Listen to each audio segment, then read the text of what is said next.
Hello, this is Dr. Karen Haram, and I'm joining you today from Vibrant Children.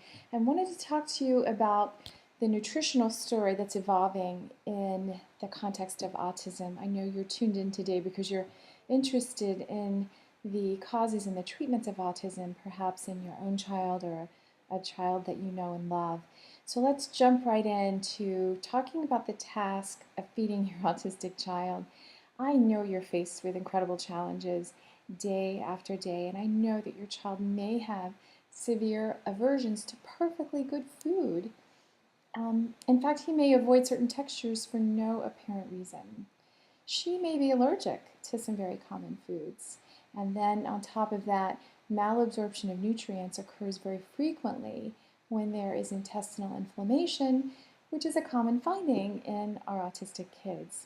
So for these common reasons, and because our standard American diet is simply insufficient, your child may be affected by nutritional deficiencies that are complicating their course and in part may even determine their ultimate outcome.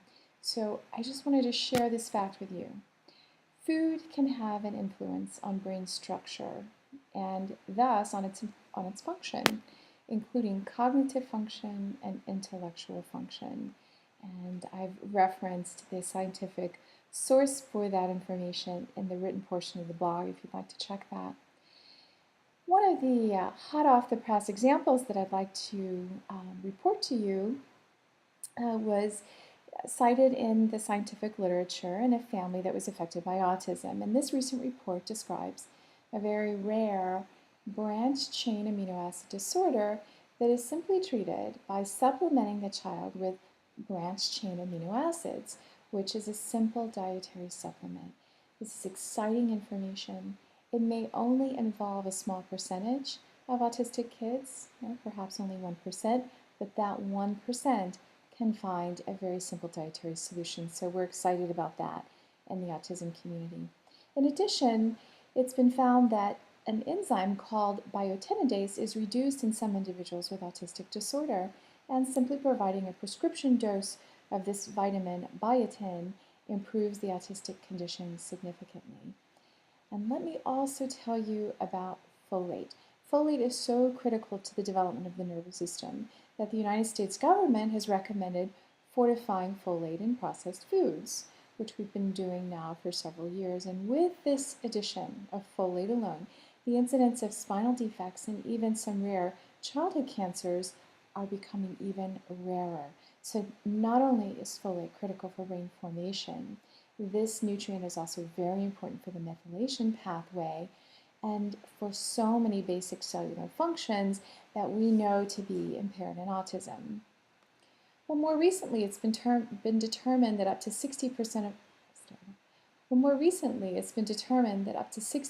of all autistic children who've been tested in a research laboratory may have some autoantibodies against the cerebrofolate receptor.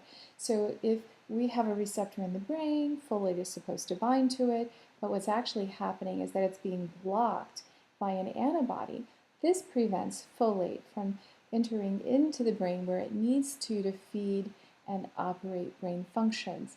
Well, the body's level of folate is normal in the blood as measured, but the brain is deficient.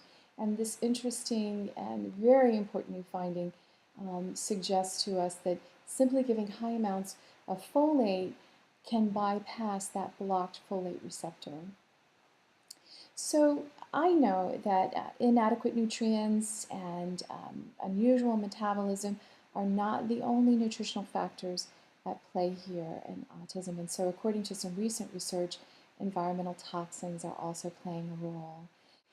We know that eliminating toxins becomes of paramount importance to prevent the cellular and the molecular tasks that are impaired by these toxins. We've got to prevent the ingestion of these toxins in our children. More importantly, we need to really focus on getting rid of monosodium glutamate. It's still very prevalent in processed foods, and lots of kids are taking it in. It is a potent toxin that can overexcite the brain and cause seizures, even in a research animal model. We're going to talk a lot more about toxins, monosodium glutamate, and things that you can add to the diet to help the diet eliminate these toxins. So I hope you'll join us for the upcoming webinar on October 17th, focusing on autism, its causes, and its treatments. But for right now, what's the solution to some of the nutritional problems that you're having? Number one, I want you to make every calorie count.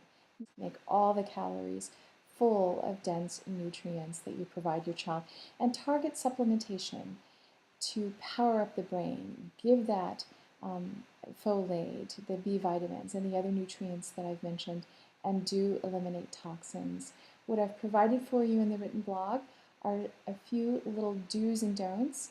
I'd like you to speak to your doctor about these do's and don'ts when it comes to treating your child, and I look forward to telling you more about the nutritional story in autism in our free live webinar coming up on October 17. Thanks for joining us on Vibrant Children.